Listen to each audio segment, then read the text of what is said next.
XSFM입니다. I, D, W, K.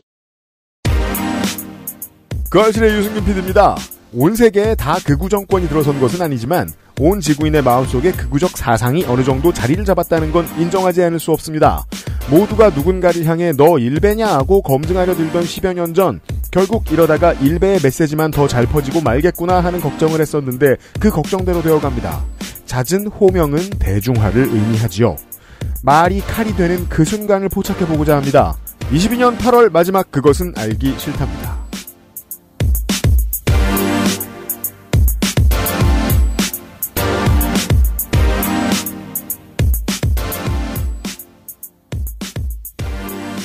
한국시간 주말 오후에 인사드립니다. 그것은 알기 싫다 470회 토요일 순서입니다. 윤세민 에디터와 함께 있습니다. 네, 안녕하십니까. 윤세민입니다. 프랑스 얘기가 아니에요? 참 신기한 것 같아요. 뭐요? 그러니까 저기에 괴물이 있다라고 했는데 거기에 괴물이 없어요. 근데 저기에 괴물이 있다고 반복해서 말하면은 저기에 괴물이 있다고 말하는 사람이 늘어나요. 그리고 거긴 성황당이 됩니다. 네, 그리고 실제로 거긴 괴물이 생겨요. 네. 그게 그 유명한 컬투쇼 사연이잖아요. 어떤 거요? 실외에서 하는 수 없이 볼일 보고 아. 돌로 덮어놨더니 돌이 쌓이고 돌탑이 돼서 어떤 사람들은 언젠가 거기서 기도를 했을 거예요. 말은 실현됩니다. 네. 파시즘의 기본이에요. 저기 빨갱이가 있다 라고 얘기하면 그건 저 사람이 빨갱이다가 아닌 경우가 99.9%입니다. 내가 너를 권력 싸움에서 이기고 싶다가 진심이지요. 네. 그래서 중국의 눈치를 봐가면서 미국 하원 의장을 현 정권이 만나지 않았을 때에도 그 누구도 너 빨갱이냐라는 핀잔을 그쪽에다 보내지 않았습니다. 권력 관계를 알기 때문이죠. 그러니까 그건 사상이 아니죠. 따라서. 이 명명으로 인한 권력을 확인하고 곤고히 하는 거는 사실 지금 또 재밌는 게 커뮤니티에서 경쟁적으로 또 하고 있기도 하고요. 왜냐하면 실제로 본 건 사상 싸움이 아니고 권력 다툼이란 걸 누구나 아는 거예요. 네. 호명함으로써 이겨야지. 호명함으로써 내가 이겨야지. 호명함으로써 저쪽을 지게 만들어야지. 이 싸움이 곧 정치죠. 온 세상은 정치입니다. 그래서 이런 이야기를 하던 중이고요. 얘기하다가 시간이 남았는데 오랜만에 만났으니까 홍 교수와 함께 현재 연구에 대한 이야기도 나누어 보았습니다. 이 한국학을 해외에서 하는 건 저는 어디 밥벌어지다 이렇게 생각하고 있었는데 어렸을 때는 이제는 제가 이제 그 해외에서 한국학을 해봤거나 아니면 하고 있는 공부 노동자들을 좀 만나보니까 알겠더라고요. 한국이 객관적으로 보입니다. 그렇죠. 그거 세상 중요하더라고요. 이걸 역사에 빗대어 보면 역사의 비유에 생각하면 이해가 약간 가능하잖아요. 그러니까 네. 우리나라에서 조선시대를 연구하는 학자가 어느 날 눈 뜨고 보니까 브라운 박사랑 조선시대에 가 있어요. 네. 그 조선시대 사람이 당신은 누구십니까? 미래에서 왔습니다. 미래에서 당신은 무슨 일을 했습니까? 조선시대를 연구했습니다. 네. 그럼 그 조선시대 사람이 그딴 걸 뭐하러 연구해요? 라고 하겠죠. 그죠? 아니, 나한테 물어보시오. 그렇죠. 도움되는 말 안 해줍니다. 네. 네. 일정한 거리를 두고 보는 게 학문의 기본이죠. 공부노동자가 한국에 대해서 무엇을 보고 무엇을 생각하는가를 듣는 게 되게 재밌겠더라고요. 외지인의 시선이라는 게 그래서 늘 재미있어요. 홍소라 교수가 프랑스를 보는 눈빛도 어느 정도 거리감이 있잖아요. 네, 그 파리에 있을 때보다 확실히 모두와 거리감이 생기니까 그 점은 또 좋은 점이 있는 것 같아요. 그게 그리고 스스로 행복한 것 같아요. 물론 그렇습니다. 네. 가까이 있는 개만 같이 사는. 하지만 극우 이웃들과 함께 사는 홍 교수와 잠시 후에 다시 만나겠습니다. 그것은 알기 싫다는 용산의 아는 가게 컴스테이션, 독일산 맥주효모로 만든 데일리라이트 맥주효모 비오틴, 한 번만 써본 사람은 없는 빅그린 프리미엄 헤어케어, 리뷰를 확인하면 꾸루꾸루 온유 마카롱에서 도와주고 있습니다. XSFM입니다. 고객이 드나든 자리를 지켜보며 제품을 만드는 고집은 더 커져갑니다. 다시 돌아올 거라 믿기에 더 나아진 미래를 준비합니다. 정제수를 넣지 않고 자연 추출물로만 가득하게 자연과 환경을 생각하고 함께 숨쉬는 제품. 빅그린의 꿈은 아직 바뀌지 않았습니다. Big Green 함께 걸어요. 자연주의 천연 샴푸 빅그린. 순행은 커스터마이징에 따라 효율 차이가 큽니다. 컴스테이션에 문의하십시오. 주식회사 컴스테이션. 첨가물을 더해 맛을 만들어내면 유통기한이 늘어나요. 재료를 아끼고 레시피를 바꾸면 이익이 늘어나요. 그런데 말이죠. 꾸루꾸루는 다르고 싶어요. 좋은 재료와 정성의 맛을 믿거든요. 진짜 디저트의 맛. 달콤한 순간은 꾸룩꾸룩. 네, 꾸루꾸루에서 신제품 및 추석 세트 소식을 준비했습니다. 네, 저희가 다 먹어보고 깜짝 놀랐습니다. 진짜로 추석 프로모션이 많네요. 네, 유명상 PD가 진짜 열일해가지고 거의 모든 광고주가 추석 프로모션을 준비를 하고 있네요. 다 끌려 나왔습니다. 그렇습니다. 심지어 꾸루꾸루는 신제품까지 만들어야 했습니다. 맞습니다. 신제품 먼저 스콘입니다. 네. 스콘 매니아들이 있죠. 스콘은 플레인, 오렌지, 얼그레이 3종이고요. 오렌지 기가 막혀요. 겉은 바삭, 속은 촉촉한 스콘입니다. 잼이나 클로디드 크림과 함께 먹으면 예술이에요. 그냥 먹어도 죽여줘요. 그냥 먹으면은 그건 진짜 빵 좋아하시는 분들. 이게 이제 제가 아는 거는 이제 밀떡 떡볶이를 제외하면 밀가루의 끝판왕이 아닌가. 그러니까 사람 밀가루 먹게 하는. 그냥 빵 자체를 좋아하시는 분들 많잖아요. 빵 질감 좋아하시는 분들. 네. 이런 분들은 그냥 먹어도 아마 만족하실 겁니다. 네. 근데 저는 이제 저처럼 소세지 빵. 그렇죠. 그런 타입 있죠. 네.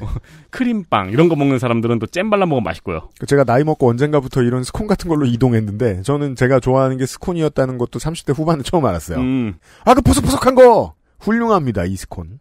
쿠키도 나왔어요. 쿠키도 나왔습니다. 역시 3종입니다. 로토스.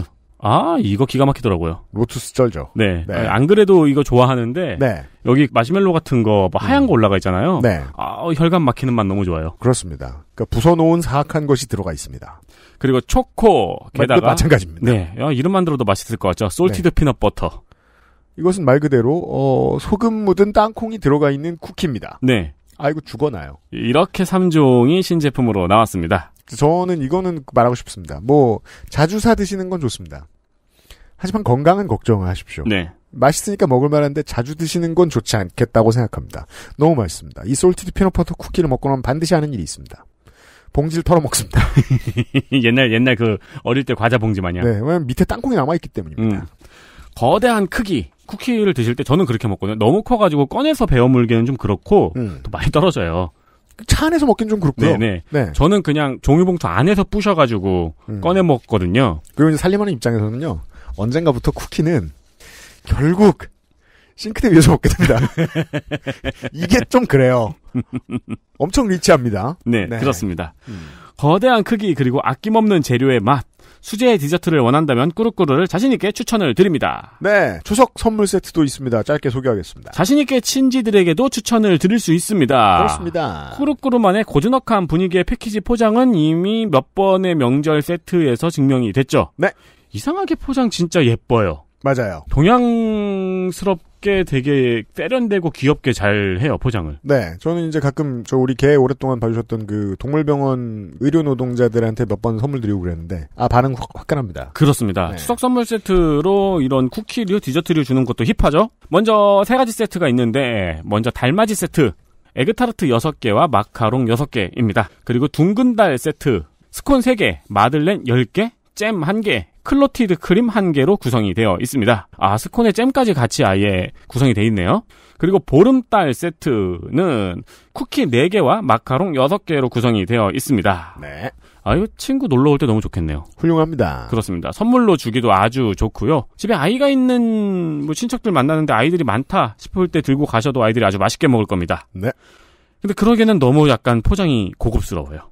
고급스러우면서도 상대가 부담 없어 하는 선물을 하고 싶다면 꾸루꾸루만한 게 있을까 싶습니다. 선물 세트는 8월 29일부터 순차적으로 발송이 되는데 네. 추석 배송 현황은 예상을 하셔야 되고요. 네. 음식이니까 빨리빨리 하시는 게 좋을 것 같아요. 그렇습니다. 네. 진짜 맛있는 디저트의 맛 꾸루꾸루 많은 성원 부탁드립니다. 상관없는 얘기인 것 같지만 본인의 직업 때문에 밀가루도 단 것도 멀리하게 되는 사람들이 있습니다. 보통은 운동선수들입니다. 그렇죠. 네. 이분들 비시즌이 시작되는 그날, 맛없는 거 먹으면 그렇게 성질 낼 수가 없습니다. 그럼요. 네. 식당 딱 갔는데 벼르고 벼르던 메뉴 딱 시켰는데 맛없으면은. 네. 아는 분들 중에 계시다면, 이만한 선물도 없겠습니다.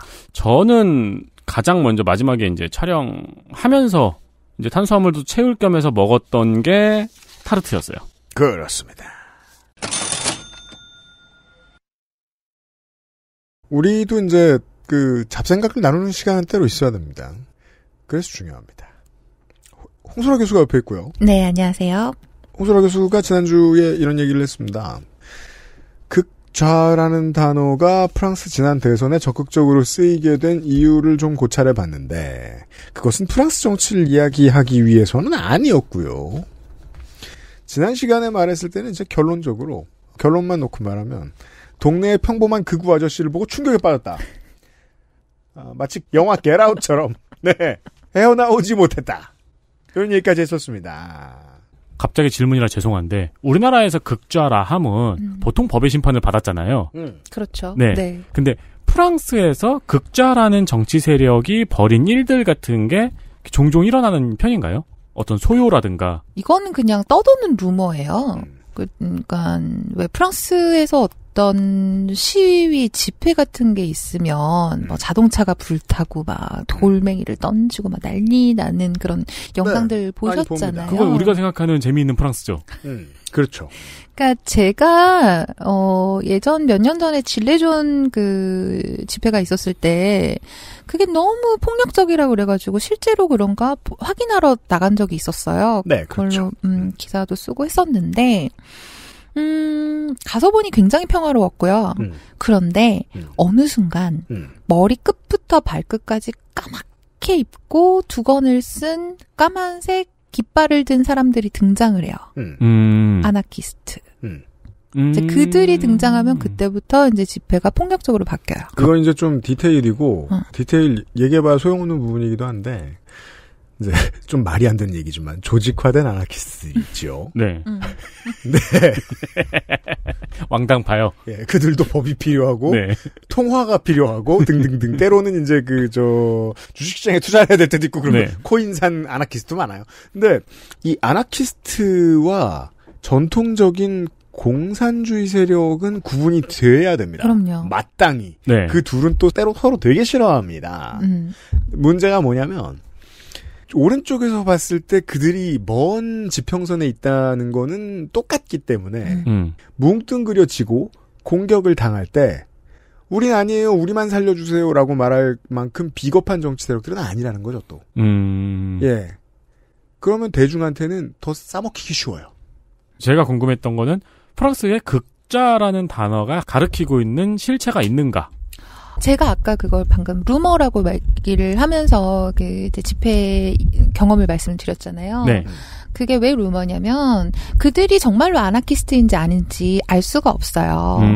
그리고 혹자는 저들이 일부러 그 폭력성을 더 보여주기 위해서 그래서 경찰 폭력의 정당성을 강화하기 위해서 저들이 나와 있는 것이다라는 이야기를 하는 음모론들도 있거든요. 근데 그게 홍콩의 우산혁명 때 일부러 홍콩 시민인 것처럼 하려고 중국에서 일부러 와가지고 그 폭력성을 이렇게 높이는 작업을 한 사람들이 있죠.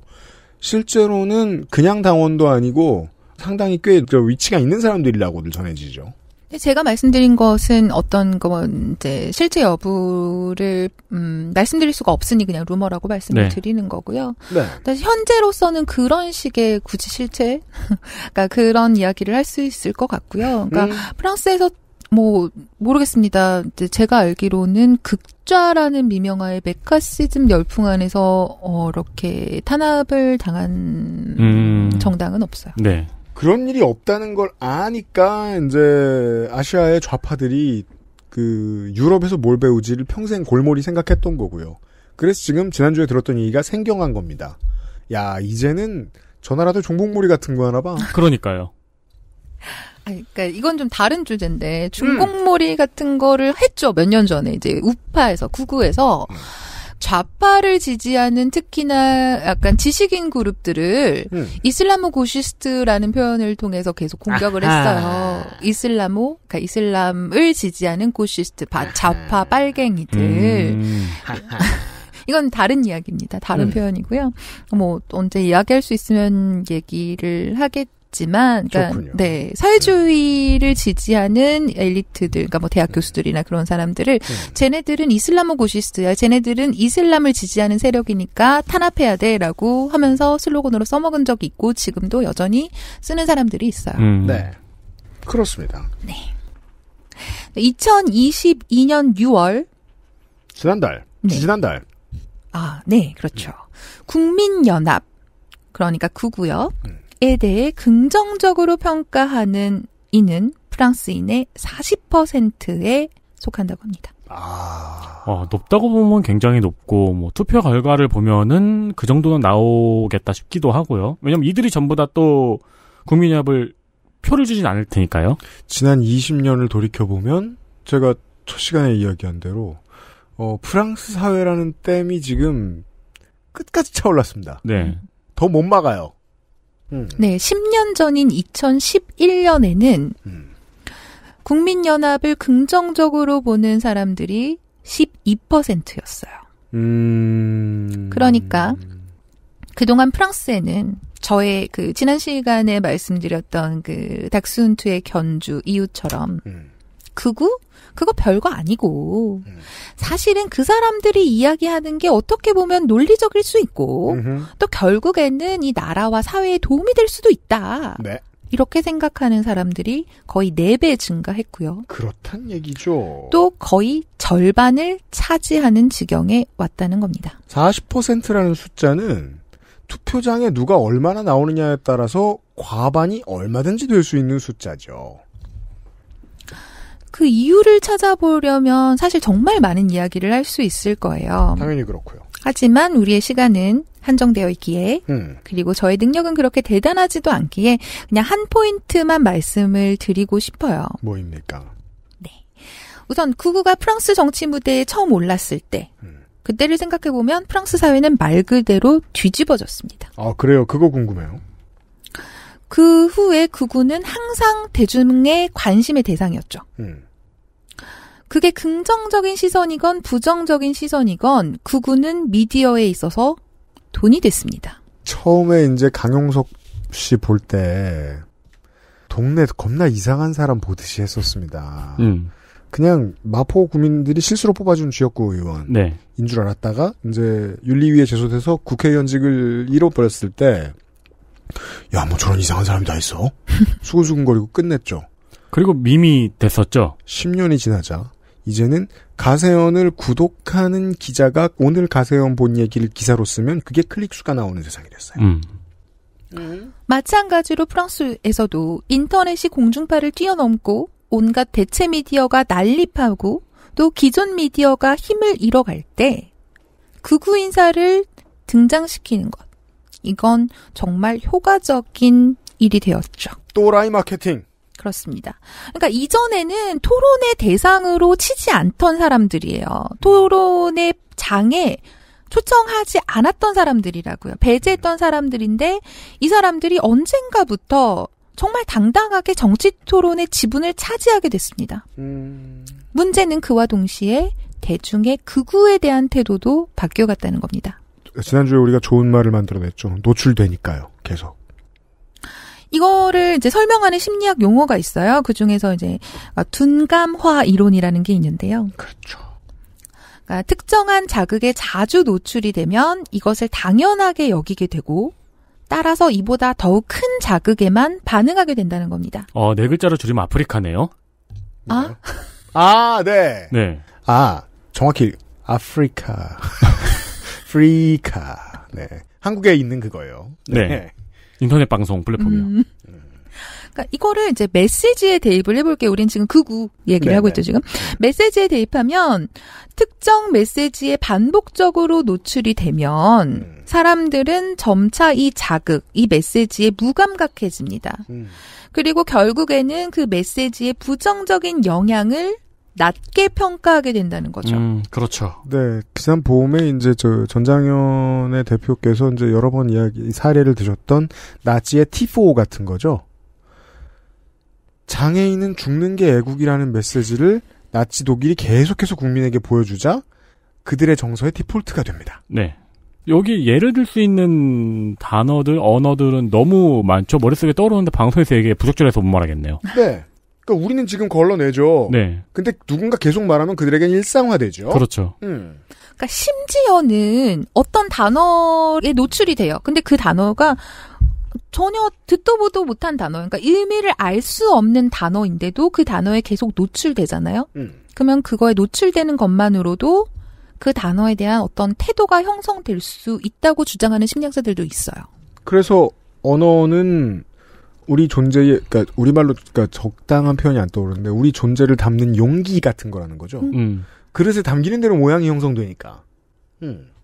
결국 극우라는 존재는 2000년대 초 이래 프랑스인의 일상에 깊숙이 들어앉기 시작했고요. 황색 언론을 통해 그에 따라 프랑스 시민들 중에 적지 않은 수가 점점 더 극우를 대수롭지 않은 것 혹은 정상적인 것으로까지 여기게 됐다는 겁니다. 내가 대수롭지 않게 여겼다라는 건 이런 상정이 늘 중요해요. 사회에 내가 있습니다. 나는 1인칭이죠. 내가 중위값이라 치죠. 왜냐면 난 나니까. 내가 대수롭지 않아. 그러면 내 중위값 옆에 어떤 사람들은 이걸 정상적인 거로 보고 있는 사람이 분명히 있고 내 옆에 또 어디 멀리 있는 사람은 이게 너무 좋은 사람이 있어요. 네. 그런데 극좌로 돌아가 보자고요. 극좌라는 표현은 최근에 나왔죠. 새롭죠. 네. 프랑스의 여권이 기존의 모든 좌파를 극좌라고 불렀어요. 그리고 미디어는 이것을 신나게 받아먹습니다. 왼쪽을 허물기 시작하는군요. 그렇죠. 그러니까 모르긴 몰라도 이 표현은 앞으로의 선거 때마다 계속 등장할 거고요. 왜냐하면 한번 팔렸고. 그렇죠. 그리고 프랑스의 새로운 정치 스펙트럼 구성에 이바지하게 될 것입니다. 야, 2017년 대선만 하더라도 일시적인 퇴행이라는 전망이 우세했고 저도 그렇게 봤는데 이 퇴행이 시스템상 공고해집니다. 네, 실제로 2017년 대선 때 한번 크게 흔들렸어요. 그 프랑스의 정치 지형이. 그런데 이번에 2022년 총선에서 보면 그 양상이 확연히 갈려요. 이게 이제 도시 지역의 중산층 이상의 어르신들, 노인들은 주로 여당의 표를 주었어요. 그러니까 그런 걸 생각하면 사실 정말로 마크롱의 르네상스가 중도라는 건 허구죠. 이해됩니다. 반면에 도시 지역에 거주하고 교육을 받았지만 일정 이상의 학력 수준을 갖추었지만 부를 축적하지 못한 그 청년들은 니프, 좌파연합, 멜랑숑의 손을 들었습니다. 그리고 지방에 거주하는 40, 50대의 중산층 및 그 이하의 중년층은 국민연합이 자신을 대변한다고 여기고 있어요. 이거는 전 세계적인 추세죠. 도시와 인구 밀도 낮은 곳의 표심이 달라지고 인구 밀도 낮은 곳의 표심이 우파의 거의 유일한 젖줄로 바뀌는. 네. 네. 그리고 네, 말씀하신 것처럼 이 분할이 굉장히 강화되어 가고 있는 추세고요. 전 세계적 추세입니다. 네. 그렇기 때문에 극좌라는 표현은 유효할 거예요. 그러네요. 진짜 극좌가 나오지 않는 이상. 특히나 이제 시골 홍교수의 경우에는 더더욱이 피부로 체감할 수 있겠죠. 네. 대도시에서 내 친구들만 자꾸 만나면 한쪽 얘기밖에 안 들리거든요. 네. 그래서 제가 얘기했었잖아요. 임상호 소장하고 있을 때. 텍사스도 대도시에서는 민주당 강세라고요. 안 그런 곳에 살고 있고요. 하지만 근데 극좌라는 이 표현은 사실은 실체가 없거든요. 그저 껍데기뿐인 허구의 기표인데. 단어에 집착해 봅시다. 그렇죠. 내용은 없어요. 빨갱이 같아요. 그렇죠. 네. 심지어 연합체한테 극좌라니. 그러니까. 네. 그러니까 이게 한국 우파의 손도 들어주자면 이제 지금 30, 40대가 자꾸 이렇게 누구 손가락질하면서 부르짖기 좋아하는 일베라는 단어도 점점 허구성이 짙어지고 있거든요. 그렇죠.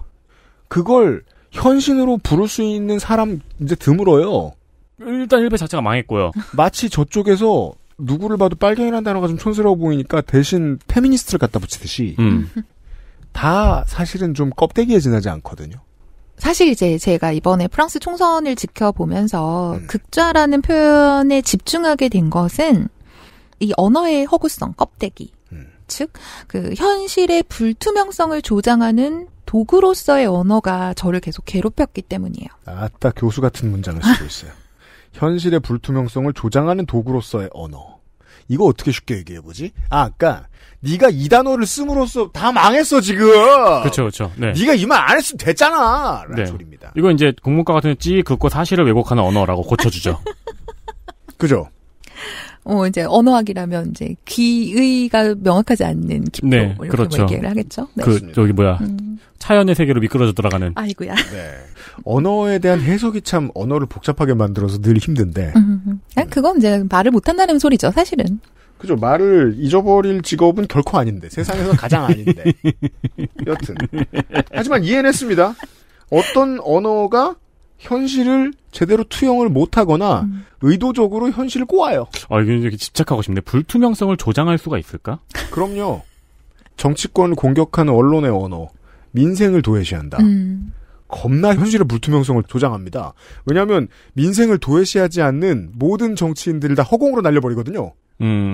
통합도 마찬가지죠. 사실은 알맹이가 없는 그냥 구호에 개소리예요. 불과한 네. 거죠. 네. 그래서 사실은 이제 원고를 쓰다 보니까 총선 얘기가 너무 길어져가지고 원래를 하려는 얘기를 뭐요? 있어 맞아. 그러니까 원래 하려는 얘기가 여기에서 출발했던 거였어요. 언어의 허구성에 대해서 출발했던 거였는데 원래는 이 얘기입니다. 네.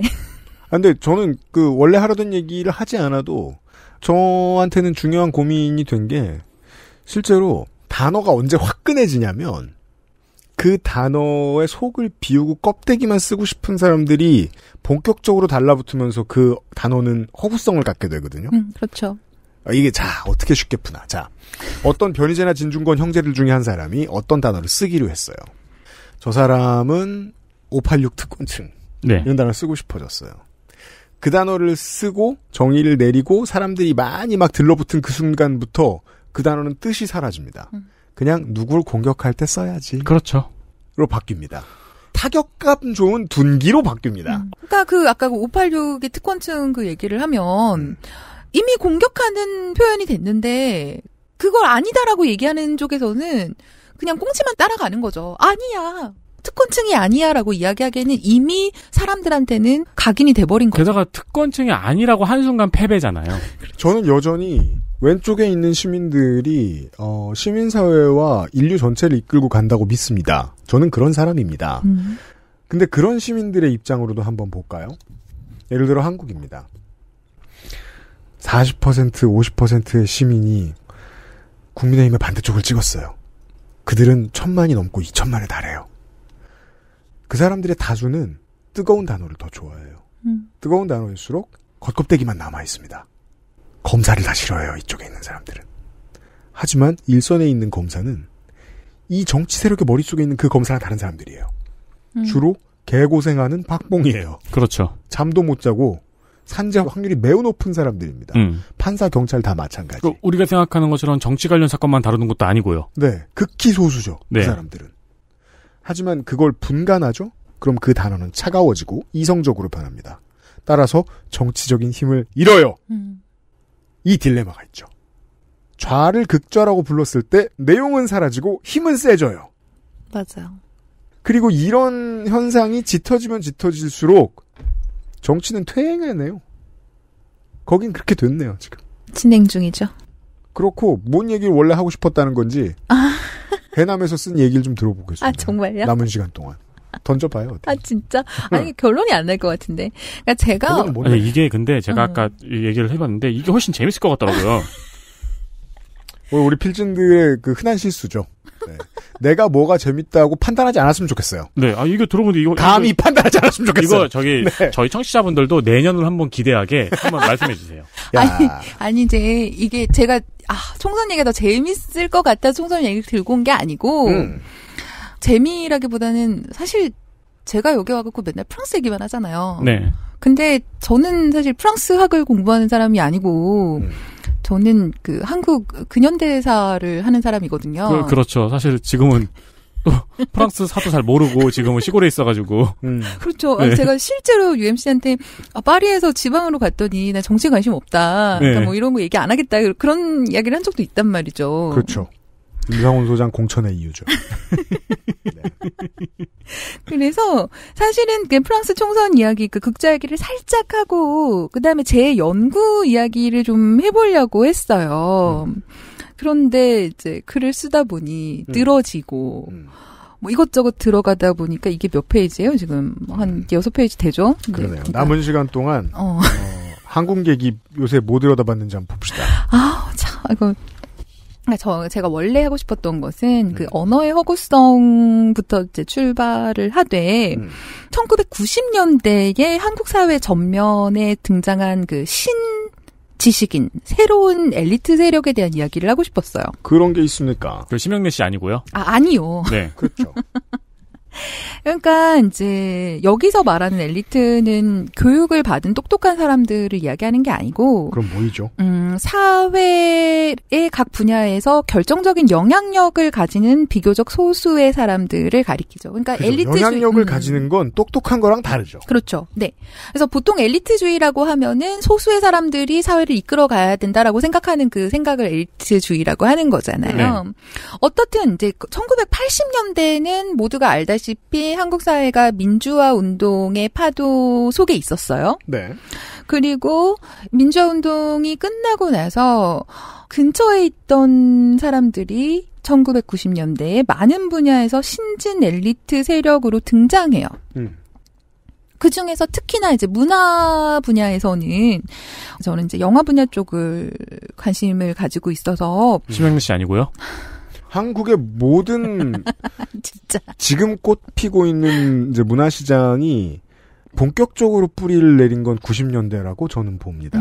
그렇죠. 그거의 연장선상으로 봤을 때는 90년대의 문화의 연장선이 더 확실하죠. 왜냐하면 지금 이제 전 세계를 휘어잡고 있는 소설가나 웹툰 작가 이런 사람들이 3, 40년대 후예들이 아니거든요. 네. 그럼요. 실제로 90년대 토양이 만들어낸 인물들입니다. 네, 맞습니다. 음악도 영화도 그렇고요. 마찬가지. 음악도 네. 그래요. 그러니까 영화도 보면요. 원래 1980년대까지 한국 영화를 방화라고 했어요. 기억나시죠? 네. 여기서 방화에서 방이 지방할 때 방이고요. 그러니까 봉건, 봉토할 때의 방이었어요. 이 방화라는 말은 사실은 식민지 시기에 그렇죠. 한국 영화를, 그러니까 조선인의 영화를 일본 본토의 영화랑 구분하기 위해서 만들어진 그렇죠. 말이었거든요. 근데 이게 1980년대까지 사용이 돼요. 맞아요. 왜냐하면 그때까지 한국 영화는 고급 문화가 아니었으니까, 예술이 아니었으니까. 외화가 본토에서 온 것이었으니까. 저는 이것을 이제 몇 년 전에 구암도에 갔다가 되게 절실히 느낀 게, 아, 이게 한국의 옛날이구나라고 느낀 게, 뭐만 있어도 본토를 떠들어요.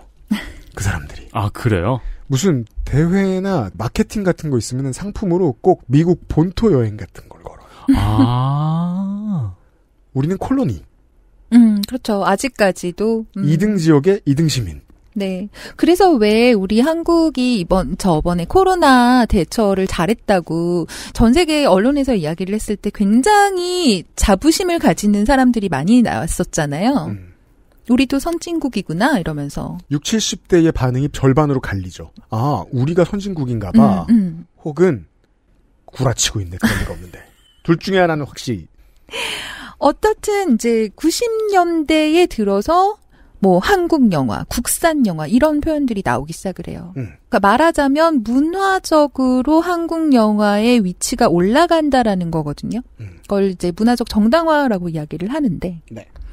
이 문화적 정당화를 주도한 이들이 있겠죠. 영화 담론을 주도한 이들이 예전의 사람들이 아닐 거예요. 그죠? 우리가 생각해도 그냥 쉽게 생각해도 좀 그때 젊은 데뷔한 이들일 사람들 거예요. 다 지금까지 남아있고 지금 전 세계를 불러다니는 그 사람들입니다. 맞습니다.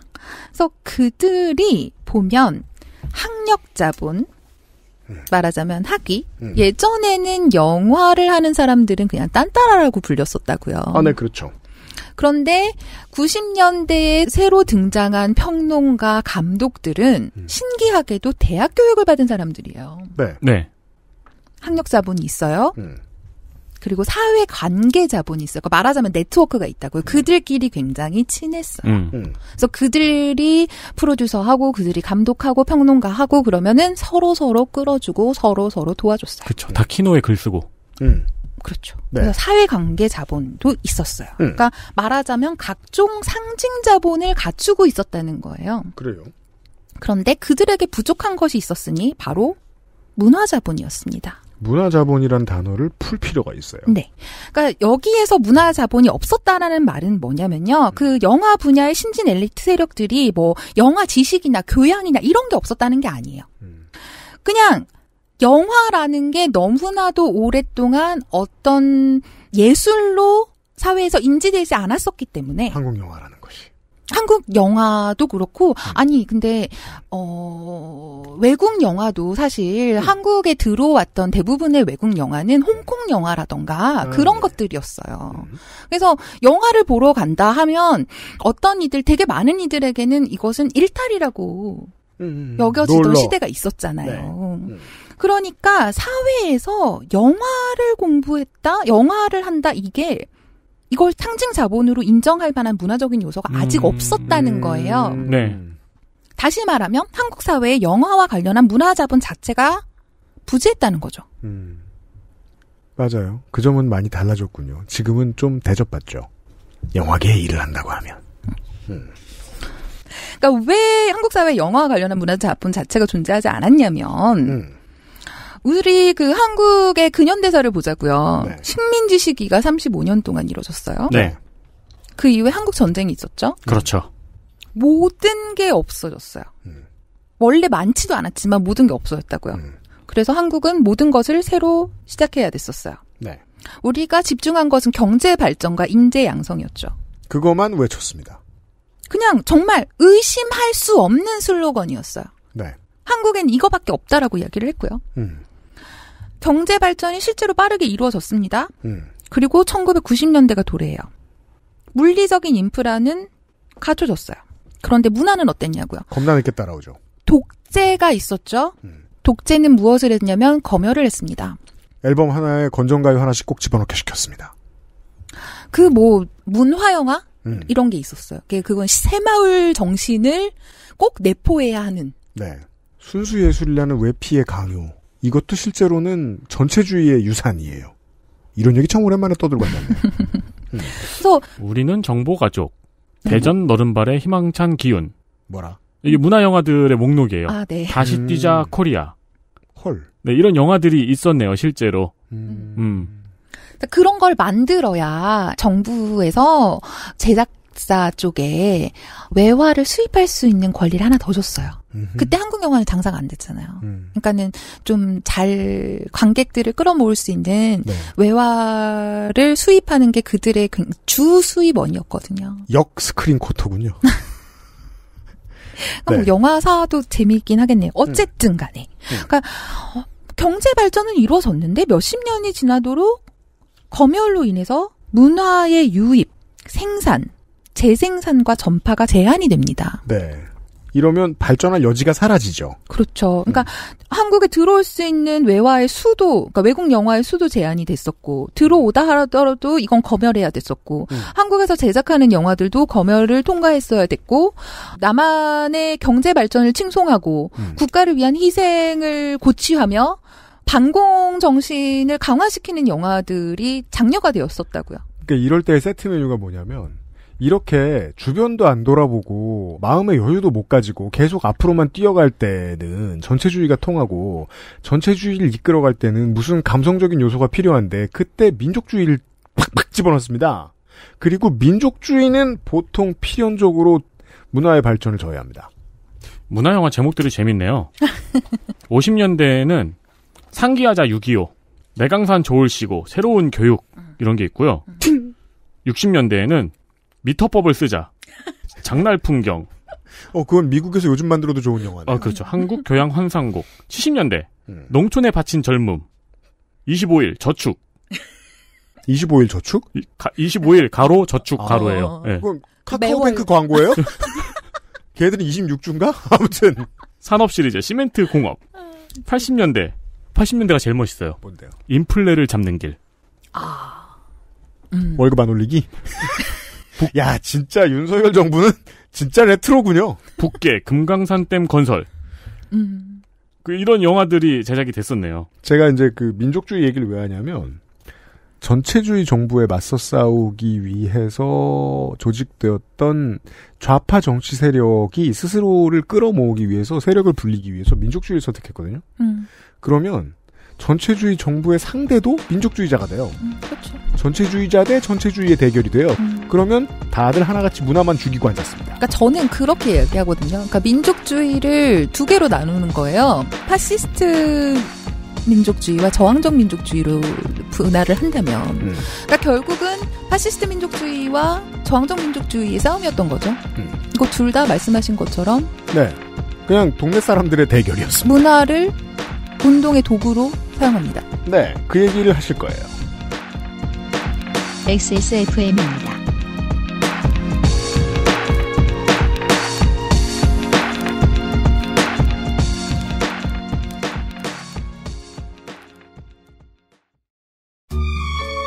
달콤한 거, 상큼한 거, 맛있는 거 다 있다. 꾸룩꾸룩. 달콤한 마카롱, 고소한 에그타르트. 배고픈 순간은 꾸르꾸르.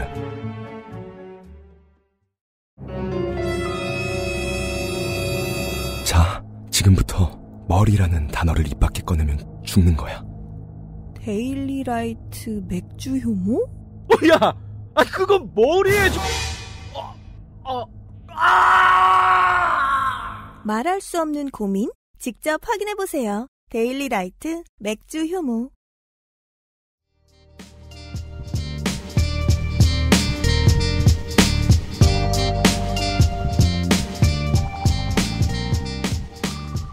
민주화 운동 시기에는요, 외국의 이론을 수용하는 것을 외세에 대한 굴종이라고 여겼어요.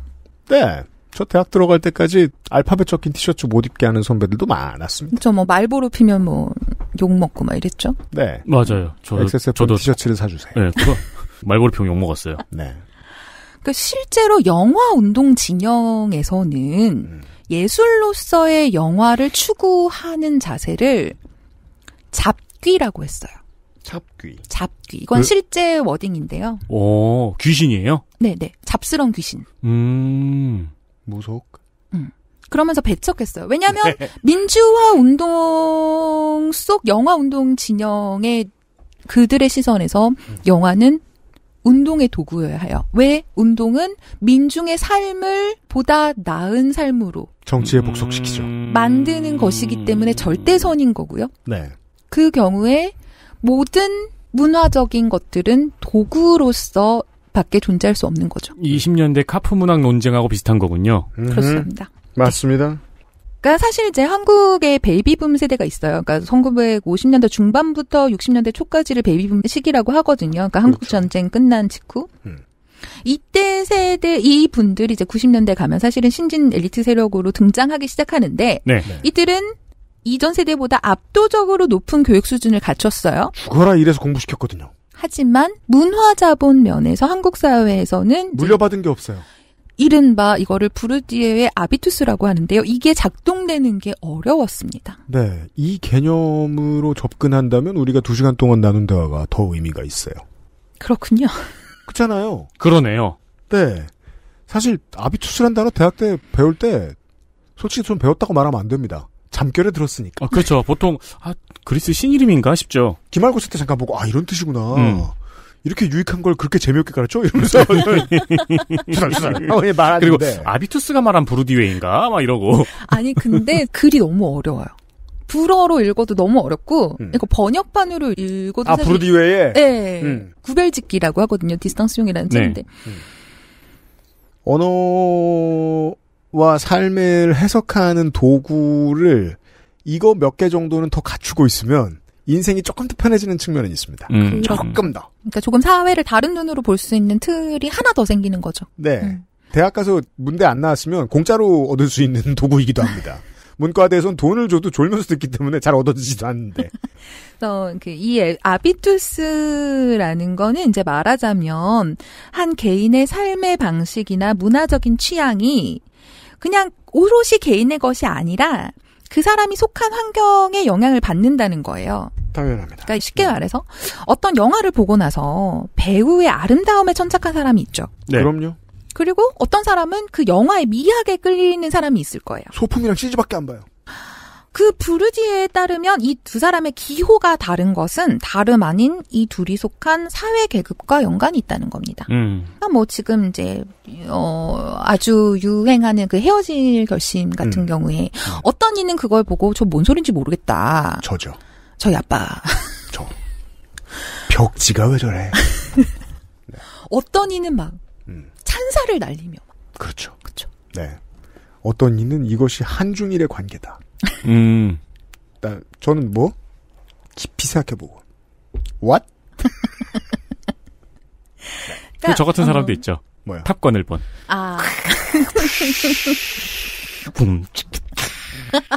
제가 이제 헤어질 결심을 보고 그랬어요. 또 왔네, 또 왔어. 우리 아빠 헤어질 결심 보고 그랬어요. 탑건 볼 걸. 서로 다른 하비투스에. 그러니까 어떤 것을 보거나 들었을 때 그 호불호를 나누는 기준이 개인이 속한 집단으로부터 형성된 성향 체계에 따라서 작동한다는 거예요. 이제 앞에 얘기가 좀 더 마음 편해지지 않습니까? 좌파를 극좌로 부르는 것이 어떤 사회 상황으로 우리 후손에게 물려질 상황이 된 거예요. 프랑스는. 생활 양식 속에 자리 잡은 거예요. 네. 좌에 대한 공포가. 근데 사실 저만 봐도 제가 10대 때 배운 좌파라는 단어의 쓰임과 제가 20대 때 사람들이 쓴 좌파라는 단어의 쓰임과 지금의 쓰임이 다르단 말이에요. 그렇죠. 자, 전장현 시민들의 투쟁을 돌이켜보죠. 디즈니랜드에 갔습니다. 갑자기? 내가. 실제로 갔으니까. 예. 갑자기 갔습니다. 제가 봐도 맥락이 없어요. 그러네요. 그건 정말 안 가고 싶었거든요. 가면 재밌습니다. 재밌겠죠. 재밌어요. 네. 가장 멋진 발견. 여기엔 이동수단이 바퀴인 사람이 너무 많구나. 너무 흔하면 베리어 프리라는 단어를 붙일 필요가 없습니다. 왜냐하면 그건 디폴트니까요. 앉을 수 없어서 누워서 이제 눕게 되어 있는 커다란 바퀴가 있는 데에 이제 그 부모님으로 보이는 분들이 이렇게 이제 밀어주면서 빨리 가는. 네. 아마 지금 저 몸 상태도 안 좋은가 보죠? 뭔가를 꽂고 계신. 그런 손님이 있었어요. 본인이 화장을 못할 게 분명하다는 걸 제가 아는데 되게 화장을 현란하게 예쁘게 해줬나봐요. 네. 그건 뭐 이제 부모님한테 해달라고 했는지 모르겠습니다. 아니 생각해보면 당연하죠. 디즈니랜드 오는 날인데 화장해야죠. 시장은 최대치를 잡아봐야죠. 아니 사진도 찍을 건데 기념사진도 찍을 건데. 네. 아니 뭐 안 하고도 사진 찍을 수도 있고. 그럴 수도 있지만 하고 찍고 싶은 사람도 있을 거 아니에요. 그렇죠. 예. LA 사람과 LA에 놀러 온 사람들의 생활 양식에는 이건 그냥 삶이에요. 네. 하지만 바퀴가 발인 사람들을 길거리에 감히 못 나오게 만든 도시 구조를 가지고 있는 대한민국 사람들에게는 아직 문화에 자리 잡히지 않았어요. 저도 비슷한 이야기를 방송에서도 한번 했었는데 제가 이 이야기 할 때마다 유피님이 길어진다 막 이런 얘기를 하셨는데 길어져요? 오늘 날이구나. 네. 아니 일본에 갔었는데 일단 휠체어가 굉장히 많이 보여요. 근데 제가 놀랬던 건 자전거를 좋아하잖아요. 고급 자전거 휠을 만드는 브랜드들이 있어요. 뭐 스피너지라든가 뭐 이런 우리나라에서는 자전거 바퀴 하나에 몇백만 원씩 하는 카본 휠체어에 그 브랜드의 바퀴가 달려 있는 거예요. 그 브랜드의 로고가 보이는 거예요. 자전거 바퀴를 만드는 회사니까 휠체어 바퀴도 만들겠죠. 경량 휠체어 바퀴도. 그게 도시에 정말 많이 보여요. 한국에서는 한 번도 못 봤는데. 근데 생각해보면 그 사람의 평생 발이잖아요. 취향이 있죠. 고급화도 있죠. 한국엔 그것조차도 없잖아요. 나 지팡이 많아요. 그러니까 그래야 되는데. 가끔 쓰는데도 그래요? 그 이야기를 하시니까 저도 또 이렇게 생각나는 게 있네요. 던져봐요. 길어집니다. 방송은 길어지지만 던져봐요. 제가 이제 대학에 있잖아요. 네. 프랑스에서 학생들을 가르치고 시험을 출제를 하고 시험 감독을 하잖아요. 프랑스 대학에서는 한국 대학은 어떤지 모르겠어요. 근데 그러니까 제가 겪었던 한국 대학은 정말 옛날이니까. 그죠. 지금이랑 많이 다르죠. 많이 다를 거예요. 그래서 지금 어떨지 모르겠으나 프랑스의 대학 같은 경우는 그러니까 몸에 장애가 있는 학생들을 따로 관리를 합니다. 그래서 학교에서 리스트가 있고요. 그 학생들이 어떤 장애가 있고 그래서 수업 시간이라던가 시험 시간에 어떤 대처를 해야 하는지가 이미 교수나 강사들한테 다 이렇게 배포가 되어 있어요. 그래서 실제로 글을 쓰는 것을 좀 힘들어한다던가 아니면은 생각을 정리하는데 다른 사람들보다 시간이 좀 더 많이 걸린다던가 그런 학생들 같은 경우는 보통 시험 시간이 1시간 반이면 그들한테는 30분을 추가로 더 줘야 돼요. 그래서 그들을 위해서 강의실을 하나 따로 마련을 해두고 디폴트예요. 시험을 따로 봅니다. 그렇죠. 저는 제가 이제 2000년대 초중반에 한국 대학에 있었기 때문에 저는 그런 것을 본 적이 없었고 프랑스에 가서 처음 봤고 처음엔 놀랐으나 그렇네. 당연한 거네. 라고 그냥 아무렇지도 않게 받아들이게 됐었어요. 아비투스의 힘입니다. 아비투스는 쌓아온 것이거든요. 네. 자본처럼 축적되죠. 그래서 상황이 다른 곳에 갔을 때 적응하는 게 어렵지 않은 이유는 아비투스는 사람을 녹이거든요. 돈이 얼마나 있느냐, 어디서 태어났느냐, 우리 부모님이 우리 동네 사람들이 주로 어떤 직업을 가지고 있느냐, 문화 수준은 어느 정도냐, 이것도 날 정해주죠. 말하자면 개인이 가지고 있는 취향이 그냥 개인의 그렇죠. 것이 아니라 그렇죠. 환경의 영향을 받은 것이다. 이거를 말하는 게 아비투스일까요? 네. 그 환경은 그냥 자연스러운 것이냐? 아니죠. 되게 많은 사람들의 가치관. 그 가치관들이 만들어 놓은 분위기. 그 사람들을 내리누르고 있던 사상적인 힘? 더 나아가서는 그냥 일반적인 정치 권력. 사실 제일 많이 우리한테 다가오는 건 계층이고요. 네. 계급과 계층. 엘리트 얘기를 했으니까요. 90년대에 새로 등장한 엘리트 세력이라고 말씀드렸죠. 근데 내가 엘리트려면 엘리트가 아닌 사람이 있어야 돼요. 그렇죠. 내가 엘리트려면 엘리트가 아닌 사람들과 내가 구별되어야 한다고요. 그렇죠. 내가 려면 옆에 새끼가 멀쩡한 새끼여야 돼. 네. 옆에 새끼도 죠 그럼 우린 친구죠. 친구로 끝이에요. 그리고 서로 싸우죠. 그렇죠. 내가 한다니까. 야, 이러면서 그냥 친구로 지내요. 그럼 인정했네 이러면서. 진정한 의미의 가 되지 않아요. 엘리트에게는 지보다 수준 낮다고 판별될 사람이 필요해요. 드디어 일반과 구분되는 문화자본이 등장하기 시작합니다. 지금 UMC랑 세민 씨랑 저랑 굉장히 좀 많은 다른 이야기를 했어가지고 다시 좀 돌아가 볼게요.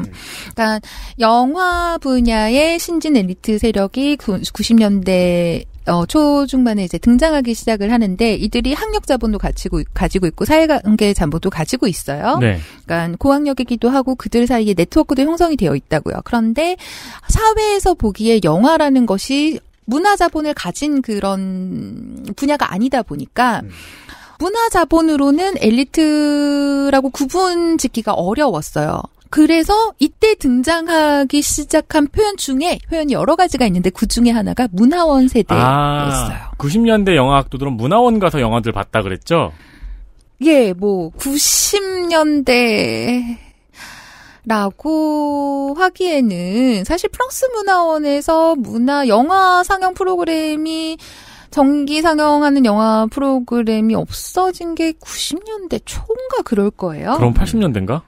근데 80년대는 문화원 가서 영화 봤다고 하기가 좀 어려워요. 그 이후에는 보러 갔다고 얘기할 수 있는데 네.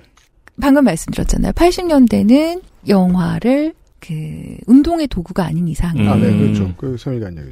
그랬었잖아요. 그러니까는 보러 간 사람들은 있으나 보러 갔다고 얘기하기는 힘들었을 거예요. 근데 90년대가 되면 부산국제영화제가 사실은 이제 한국 영화의 발전에 굉장히 큰 영향을 미치잖아요. 매우 그렇습니다. 그 96년에 한겨레 신문에서 문화원 세대라는 말이 등장을 합니다. 문화원 세대. 네. 그리고 그 문화원 세대라는 게, 그러니까 결국은 뭐냐면, 서울의 프랑스 문화원에서 사실은 프랑스 문화원도 있고, 독일 문화원도 있고, 부산의 프랑스 문화원도 있고, 알리안스 프랑세즈도 있고 되게 많아요. 그 미군 부대에 가서 영화를 본 사람들도 있고, 다른 곳에서도 막 봤는데. 그럼요. 그럼 걷다 대고, 야, 그럼 나는 비디오방 세대냐? 그런데 꼭 프랑스 문화원을 이야기를 해요. 이 문화원 세대라는 표현이 나오면. 그런데 제가 원래 하고 싶은 얘기는 뭐냐면 이 문화원 세대라는 표현이 문화 자본을 형성할 수 있는 베이스가 됐던 것은 프랑스 영화가 기본에 가지고 있는 예술 영화라는 이미지 있죠. 이것을 차용했기 때문이라는 거죠. 그쪽에 쌓여있던 문화자본을 살살살살 긁어 가지고 옵니다. 실제로 그 예전에 인터뷰를 보면요. 웬만한 영화인들, 영화 배우라던가 영화 감독들은 그런 이야기를 해요. 나는 프랑스 영화 문화원에서 영화를 보면서 나의 영화적인 소양을 키웠다. 이런 식의 이야기들을 많이 하거든요. 그러니까 제가 이제 이쪽 연구를 하게 됐던 이유는 제가 계속 프랑스어를 공부를 하다 보니 문화원 세대라는 말을 빈번하게 보게 되었고 그래서 제가 사실 그 문화원 세대라는 표현에 환상을 가지기 시작을 했었어요. 아, 그렇죠. 어릴 때는 뭐 허세가 껴있어야 뭘 배우고 싶지. 그래서 이거를 가지고 이제 연구를 시작을 했는데 실제로 언론에서 미디어에서 사용된 이 문화원 세대라는 표현이 정말 껍데기인 것처럼 느껴졌어요. 잘난 양반들. 그러니까 이 문화원 세대라는 표현이 어떤 식으로 사용이 됐냐면 그러니까 70년대 후반에서 80년대 중반까지랄까요? 좀 그쯤에 대학 시절을 서울 지역에서 대학 시절을 보낸 말하자면 그때의 미래 엘리트 세력들이죠.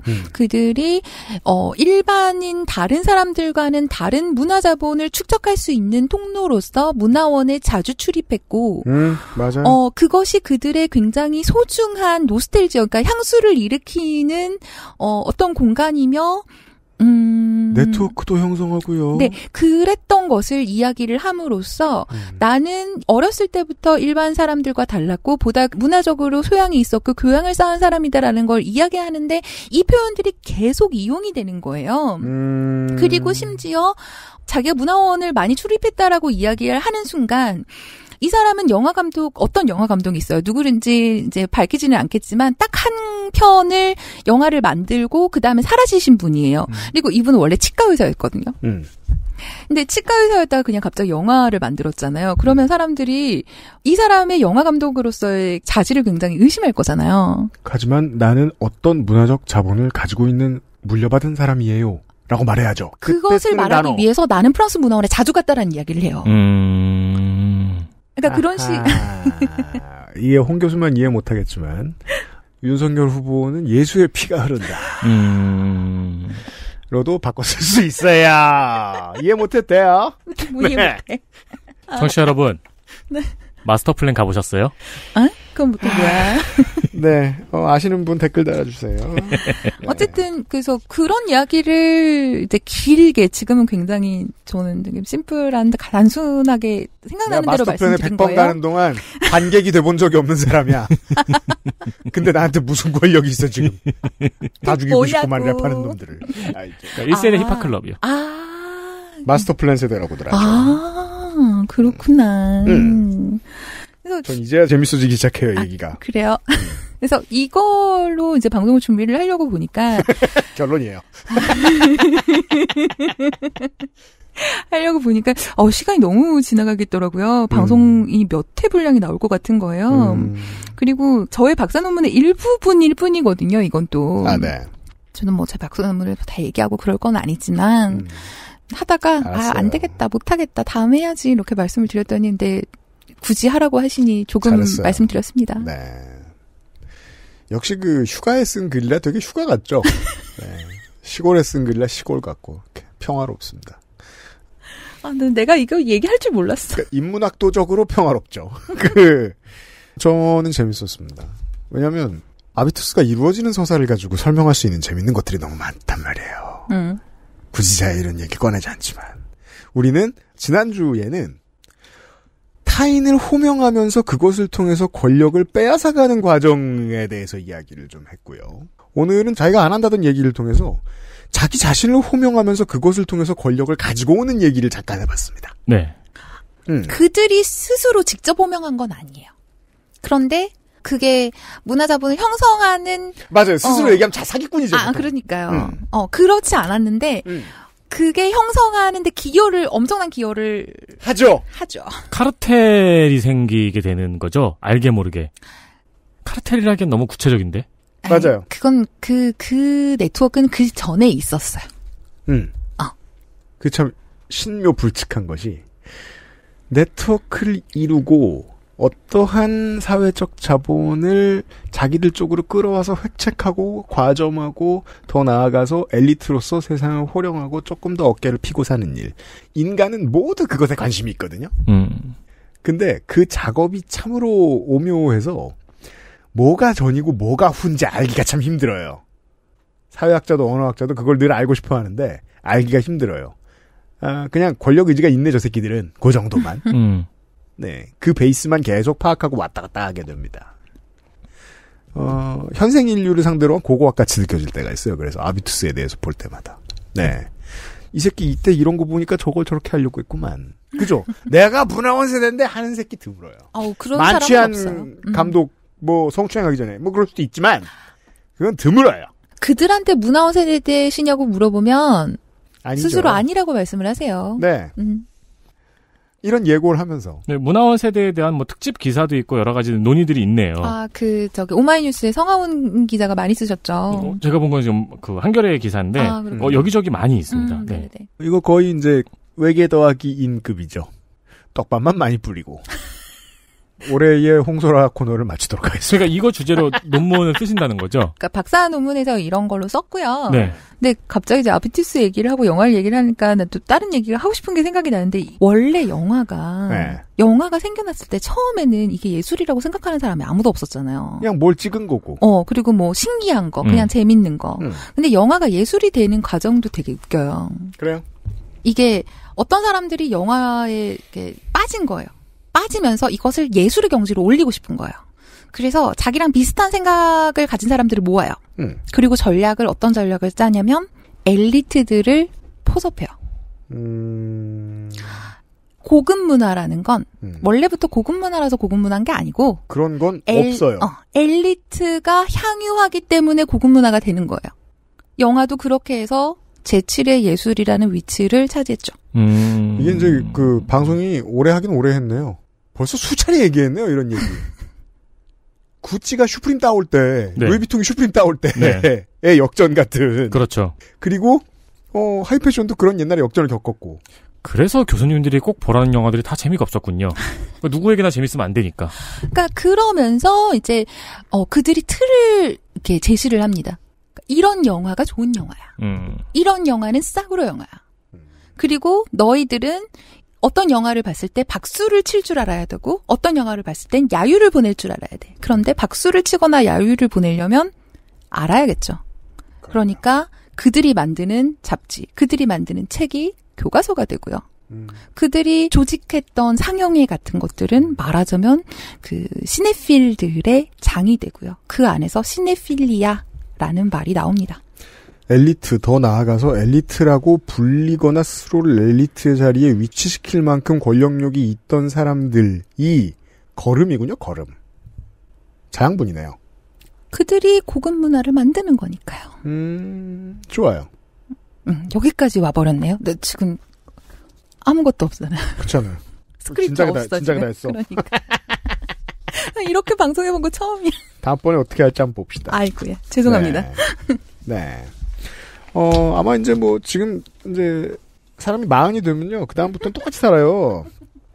이번에 한 걸 보니까 앞으로도 이제 뭐 홍소라 교수를 서울에서 볼 일은 뭐 1년에 서나흘밖에 안 될 것 같아요. 네. 내년에 다시 만나기로 합시다. 그렇죠. 예, 뭔 얘기를 하신 지금 잊었다가 복잡했으니까 그때 한번 다시 들어봅시다. 네. 내년에는 네티즌님이랑 같이 할 수 있을까요? 잘 맞춰봐요 한번. 그러니까요. 네, 둘이 얘기해가지고. 네, 알겠습니다. 큰일 났네. 네. 왜요? 왜 큰일 났대? 한일관계 정상화! 그렇죠. 한일관계가 정상화돼. 내년에 봅시다, 홍소라 교수. 수고하셨습니다. 네, 감사합니다. 안녕히 계세요. XSFM입니다.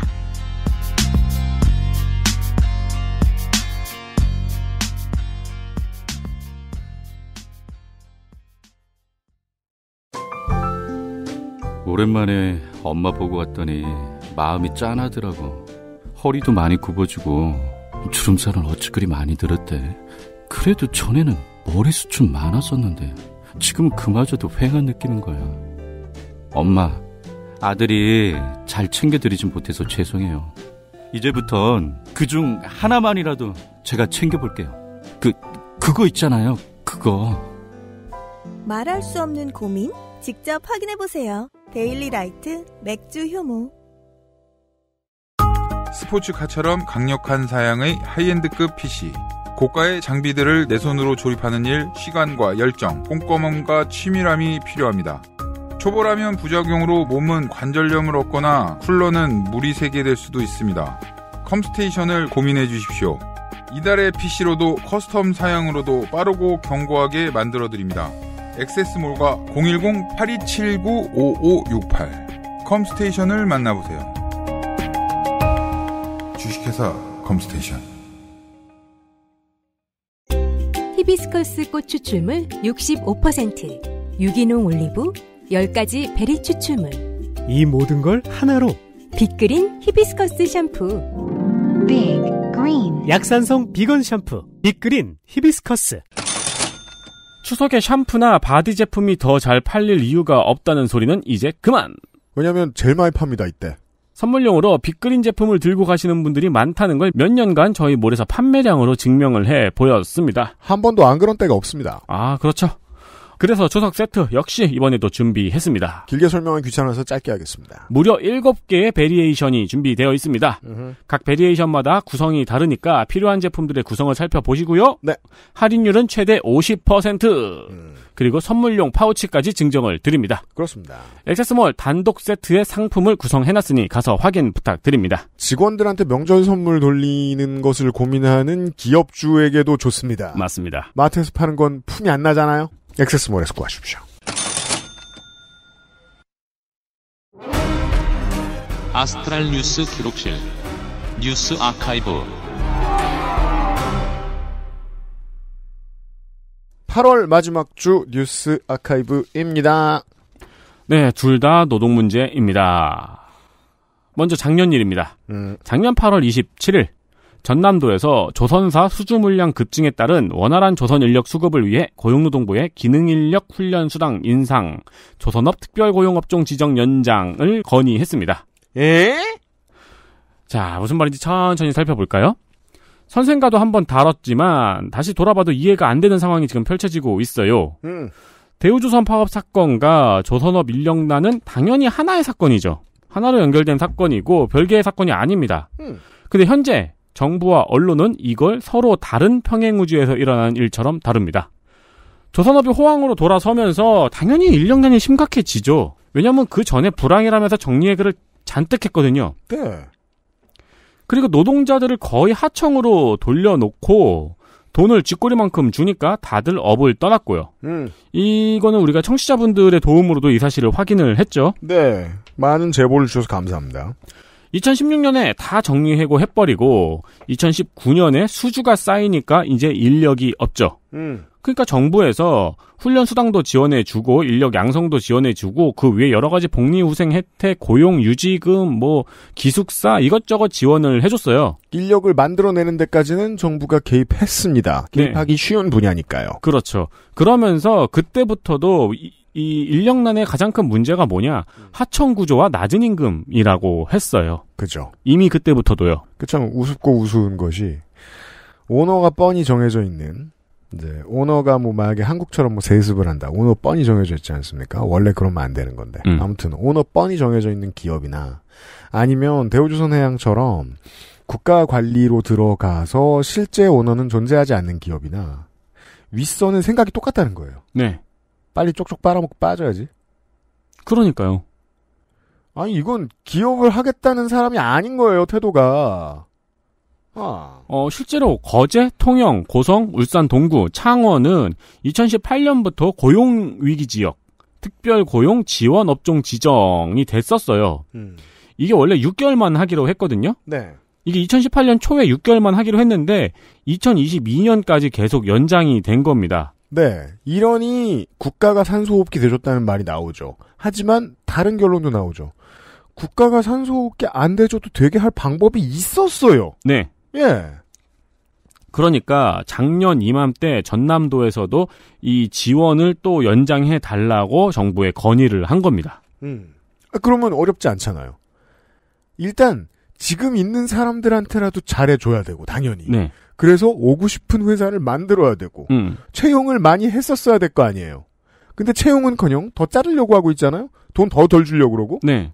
게다가 지원은 기업하고 노동자에게 둘 다 양쪽으로 이루어지거든요. 그러니까 기업도 2018년부터 인력난이라면서 지원도 계속 받고 있었어요. 국가 돈으로. 즉 기업도 알고 있다는 거예요. 조선업 인력난에 대한 기사와 분석은 몇 년 전부터 계속 나오고 있습니다. 이 기사들을 제가 여러 편을 읽어봤어요. 두 자릿수를 읽어봤는데 기사 끄트머리에 이름을 밝히지 않는 조선업 관계자의 말이 늘 붙어 있어요. 뭐라고 하냐면 정부 지원이 필요하다고 이야기를 해요. 이렇게 정부 지원 운운하는 양반들이 바로 어제 이사회에서, 어제가 이제 저희 녹음 기준 어제군요. 이번 주 화요일 이사회에서 하청노조에 손해배상 500억을 손해배상 청구를 한다고 보고했습니다. 그 하청인 것도 가기 싫은 회사인 건데 그 가기 싫은 업계를 더 가기 싫게 만드는 게 이 사람들의 해법이라는 거예요. 네. 아니 가장 1차원적인 질문에 답해야 될 거 아니에요. 배는 누가 만들라고. 그죠. 지들은 만들 힘도 없으면서 몇 명 되지도 않고 힘도 없고 늙었잖아. 늙은 게 문제는 아니지. 배는 누가 만들라고 이런 방식을 취한다는 겁니까? 그러니까 본인들이 조선업계를 죽이는 선두에 있다는 사실을 인정할 생각이 없나 봐요. 그러니까 그 문제라는 게 2018년부터 지적을 했어요. 문제가 골마 터져가지고 대우조선 파업 사태가 일어났어요. 그런데 이제 대통령이 혼쭐을 내겠다고 얘기를 하고 미온적인 굉장히 불만스러운 상황으로 해체가 됐죠. 그리고 나서 조선업 인력난 얘기를 계속하면서 정부 지원이 지금까지 받아왔던 정부 지원이 더 필요하다고 이야기를 해요. 그리고 그 파업으로 인한 손해배상 500억은 또 청구를 하겠대요. 네. 지원은 계속 받아 먹었으면서. 그럼 그냥 그때그때 때려 맞고 자기는 조선업이 잘 되는 것이 지상 목표는 아니고 아무 상관도 없다 나랑, 이런 태도인 거죠 결국. 네. 정치권의 이야기를 한번 볼까요? 올해 지선이 있기 전, 그러니까 올해 3월 변강용 전 거제시장은 조선인력 수급 상생 모델이란 걸 발표를 했어요. 이 발표 내용을 보면은 보도자료 뿌리고 막 왜 브리핑실 있잖아요. 그런 데서 발표했는데 내용을 보면은 정확히 이렇게 얘기해요. 문제는 협력 하청업체의 처우라고.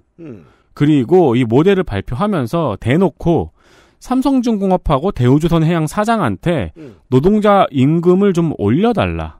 올리면 시에서 다양한 지원을 하겠다고 요청을 했습니다. 잘 파악하고 있네요. 지난번 시장이 이야기를 했던 겁니다. 시간이 흘러서 지선이 됐죠.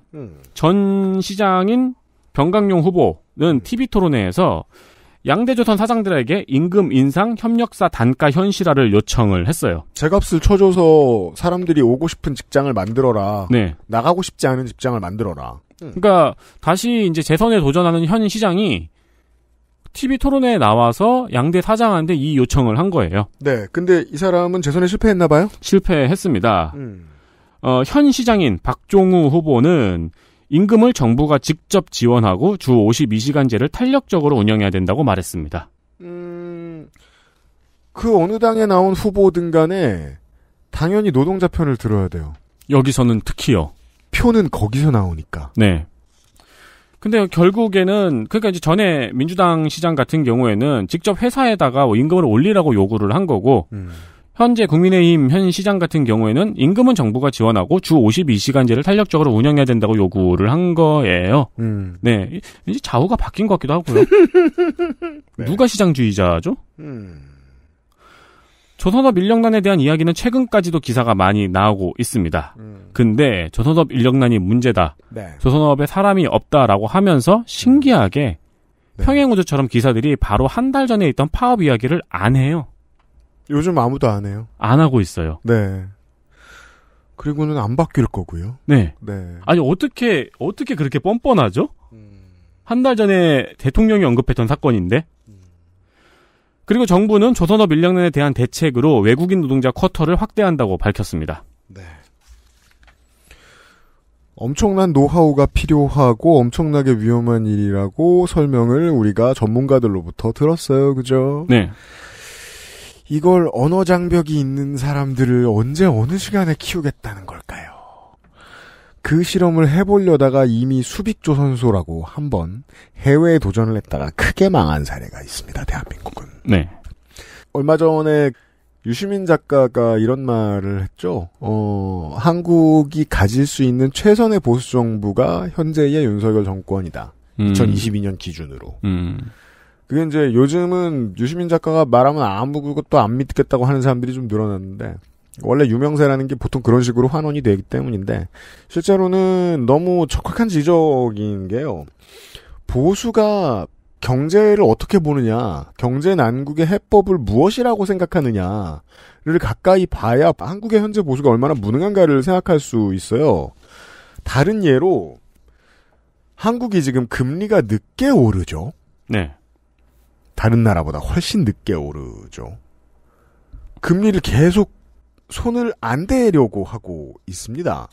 그러면 1차원적으로는 금리가 해외와 역전이 되니까 해외 자본이 한국을 빠져나갈 거예요. 빠져나가고 싶어 할 거예요. 기업이 힘들어지죠. 기업이 힘들어지는 선택을 한 거예요, 보수가. 이러면 소득을 높여줄 수 없어요, 기업은. 네. 일본이 이제 몇십 년 전에 처음 겪었던 문제를 우리나라가 겪게 되는 거예요, 드디어. 그때 우리 정부가 뭐라고 했죠? 대기업은 연봉 인상을 자제하라고 했죠. 네. 이건 해석하기 쉬운 현상이죠. 연봉을 크게 올려받아야 되는 사람들은 누구죠? 핵심 인재들이죠. 해외로 가겠죠. 그럼요. 산업의 경쟁력을 낮추는 결과라는 건 너무 뻔한 거예요. 금리를 붙들어 매고 있다는 건. 네. 원화가 약세가 되죠. 그러면 대부분의 꼭 필요한 것들에 대한 수입 물가가 올라갈 겁니다. 수입 물가가 올라가면 수출 기업도 결국은 힘들어요. 왜냐하면 에너지도 수입해와야 되고 원자재도 수입해와야 되지 않습니까? 열심히 일을 해서 만들어내는 가치가 다 떨어져요. 그리고 뭘 지키죠? 부동산 단 하나를 지킵니다. 원래 있던 부를 지키는 데만 관심이 있는 거예요. 네. 조선업은 도박으로서의 성격이 강합니다. 한 번 수주를 따내서 큰 돈을 벌어들이고 그거 하나를 위해서 몇 년 동안 모두가 한꺼번에 움직이는 사업이에요. 그랬으면 힘들 때에도 도박을 걸면서 노동자들 지켰어야 돼요. 그래야 그 다음번 대박이 나한테 돌아올 때 내가 실력을 유지하고 있죠. 지금 못 그러는 거잖아요. 결정권자들이 보수적, 즉 겁을 많이 집어먹는다는 게 이렇습니다. 조선업 대책은 앞으로 정부에서 또 계속해서 이야기를 할 거예요. 어쨌든 큰일은 큰일이니까. 자, 외국인들 불러와서도 금방 못 쓰겠죠. 아니면은 품질이 하락하거나. 남해안의 모든 공업도시 큰 타격을 주겠죠. 만약에 조선업이 이대로 저물어 버린다면. 그러면 저희가 지금 말씀드린 이 해석이 아닌 다른 해석으로 보수지와 경제지는 세상을 또 해석해 줄 겁니다. 분석해 줄 겁니다. 네. 그럼 그게 맞다고 생각하는 수도권의 화이트 칼라들이 앉아가지고 혀를 끌끌 차고 있을 거고요. 에이 그 노조 때문에 라면서요. 자, 이것도 언제 얘기입니까? 작년 얘기네요. 작년 얘기입니다. 네. 이건 원래 기사 읽기에서 읽으면 좋을 만한 기사인데 작년 이번 주에 기사이기 때문에 아카이브에서 한번 살펴봅니다. 저도 봤는데요. 이게 황당하긴 한데 우술 코드가 좀 적어요. 그러니까 이게 사실 자세히 안 봐도 돼요. 무서워요. 네. 이 기사. 제가 앞에도 조선업 인력난 얘기하면서 되게 아무도 파업 얘기를 안 하고 그 이야기를 하고 있어가지고 그때 약간 무섭거든요. 어쩜 세상 사람들이 저렇게 모르지? 나만 딴 세계인가 싶어가지고. 근데 요것도 그래요. 네. 제목만으로도 모든 게 설명이 되는데 제목을 읽다가 말씀드릴게요. 네. 그 전에 이 기사가 나온 시점이 언제냐면 작년 8월이잖아요. 작년 8월이다. 쿠팡 물류센터와 배달 노동자 7명이 사망한 시점입니다. 네. 그리고 물류센터 화재가 발생한 지 한 달 뒤에 나온 기사입니다. 기사 제목 작년 8월 26일 매일경제의 김태성 기자의 기사인데요. 그렇군요. 기사 제목은 워라밸 앞서가는 쿠팡 일주일에 이틀씩 쉴 수 있어 아이 돌보기 좋아요. 일주일에 이틀씩 쉴 수 있다는 건 그냥 법대로 한다는 얘기인데 아이는 주 2일만 우나요? 화재 발생하고 한 달 뒤에 나온 기사입니다. 네. 네. 그리고 작년 이맘때 때 쿠팡에서 잇따른 노동자의 사망이 이미 점화가 된 후였죠. 기사에도 재밌는 내용이 많습니다. 되게 뻔뻔해요. 그래요? 쿠팡에서 일어난 어떤 사망사고, 노동 문제, 물류창고 화재 사고 같은 거는 아예 없었던 일처럼 디즈니랜드처럼 기사가 쓰여져 있어요.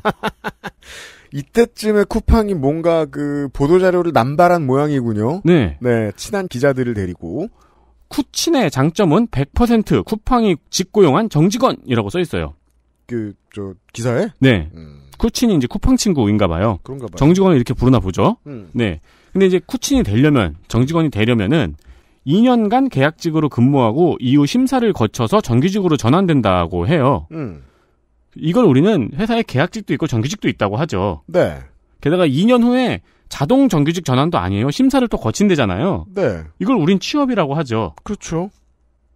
그러니까 위에 쿠친의 장점은 100% 쿠팡이 직고용한 정직원이라는 말은 무슨 말이냐면은 쿠팡 정직원의 장점은 100% 쿠팡이 직고용한 정직원이라는 말이에요. 이거 어떤 새끼가 생각해낸 거야, 이거? 그러니까 보도자료의 생리는 이해합니다. 보도자료는 당연히 본사가 쓰는 거죠. 네. 본사 안에 누군가가 이 말을 말이랍시고 지어낸 거잖아요. 이야. 그리고 쿠팡 정직원의 장점이 뭐냐면요. 자유로운 연차 사용, 에? 주 5일제, 4대 보험 적용입니다. 그냥 기본 노동권. 이게 엄청나게 대단한 혜택인 것처럼 이야기를 하고 있어요. 야, 저희 쿠팡만큼 해줘요. 나중에 신입 직원 모집할 때 많이 지원해주세요. 아, 그렇구나. 가만있어 봐. 우리가 낫잖아, 또. 이거 비교해봐도. 그러니까 우리 사회는 이걸 정직원이라고 부르기로 사회적으로 뿐만 아니고 법적으로도 합의를 했어요. 내가 성의 없게 봤네. 웃기네, 이거. 재밌네. 좋네. 네. 이 기사에는 많은 댓글이 달렸는데요. 네. 제일 위에 가장 인상적인 댓글이 달려 있습니다. 네. 꼴값하네. 그렇죠.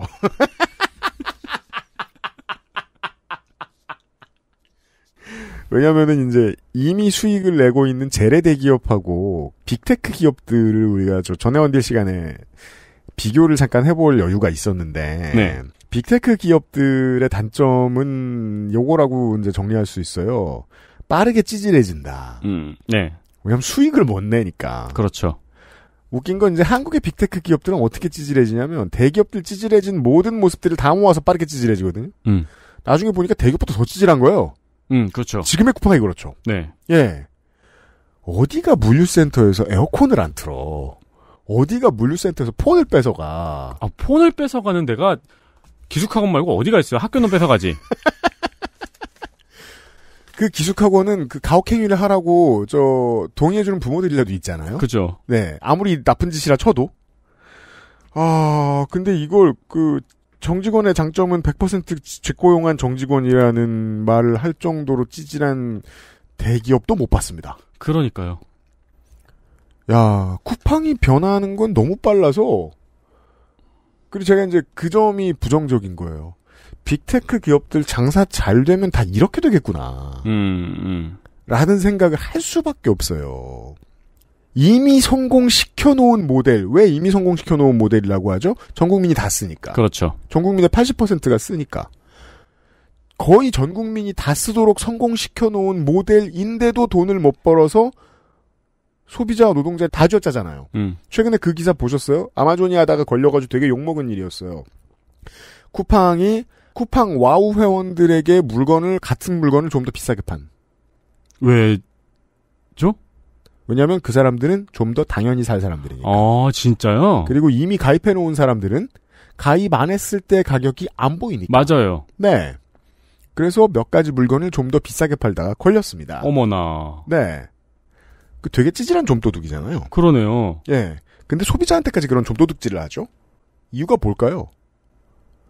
돈이 너무 궁한 거 아닌가. 그렇다면 이건 모두가 실패했어요.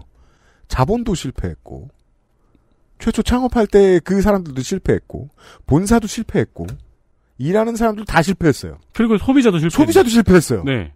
이게 왜 있어야 돼?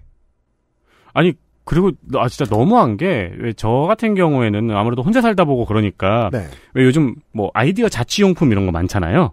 그런 건 이제 재밌는 것도 많고 귀여운 것도 많잖아요. 그래서 이거 괜찮다. 뭐 땡땡의 집 막 이런 데서 네. 이렇게 저장을 해놔요. 근데 그게 또 히트를 쳤더라고요. 예? 젊은 사람들 사이에서 좀 이따 보면 쿠팡 PB가 만들어서 팔고 있어요. 그렇죠. 어제도 얘기했잖아요. 그 동네 빵집 진짜 많이 먹어보고 다닌다고. 그러니까 빠바 떨어주려 해서. 얼마나 웃겨요. 이게 직원들도 실패해요. 2년간 계약직으로 근무하고 심사 뒤에 정규직 전환이래요. 2년 했으면 원래 정규직입니다. 네. 법도 제대로 지키는 거 아닙니다, 이거. 네. 모두가 실패하고 있는 사업이 왜 존재해야 하느냐. 다시금 궁금해집니다. 그래서 이 기사가 읽으면 읽을수록 되게 위어드해요. 이거 핫걸겠다. 근데 괜찮아요. 청취자 여러분들이 너무 많이 보내주시고 계셔가지고. 너무 쌓여있어요. 너무 고맙습니다. 네. 앞으로 더 보내주세요. 제가 진짜 저 다음 주에 밤새 읽게요, 밤새. 왜냐면 다음 주는 제가 할 일이 없어요. 헬마우스 코너니까. 제가 할 일이 별로 없어요. 아니, 그리고 저희 그 노동자들에게도 네. 이렇게 공유해가지고 다 같이. 그니까요. 네. 깔깔거리면서 읽어봐야죠. 그렇습니다. 다음 2주간에 일정이 정해져 있다는 사실을 미리 알려드린 거죠. 추석 주간엔 당연히 기사 읽기 놀이를 해야 되고요. 네. 예. 다음 주에는 헬마우스 코너로 인사드리겠습니다. 네. 짜친 유니버스는 끝이 없습니다. 그럼요. 브레이킹 배드 유니버스는 끝났지만 짜치다는 거에 가장 중요한 요소는 영원하다는 거예요. 끈기 있고. 그럼요. 고1일 때 짜쳤던 친구 고3 때 만나봐요. 심화돼 있지. 환갑 땐 더 짜쳐요. 그럼요. 짜친 유니버스를 만나는 다음 주 이 시간 470일에 그것은 알기 싫다에서 다시 인사드립니다. 이번 한 주도 함께해 주셔서 감사합니다. 유승균 PD와 윤세민 에디터였습니다. 도상준 민정수석이 치통을 무릅쓰고 편집을 했습니다. 다음 주에 만나요. 안녕히 계십시오. 감사합니다. XSFM입니다. I, D, W, K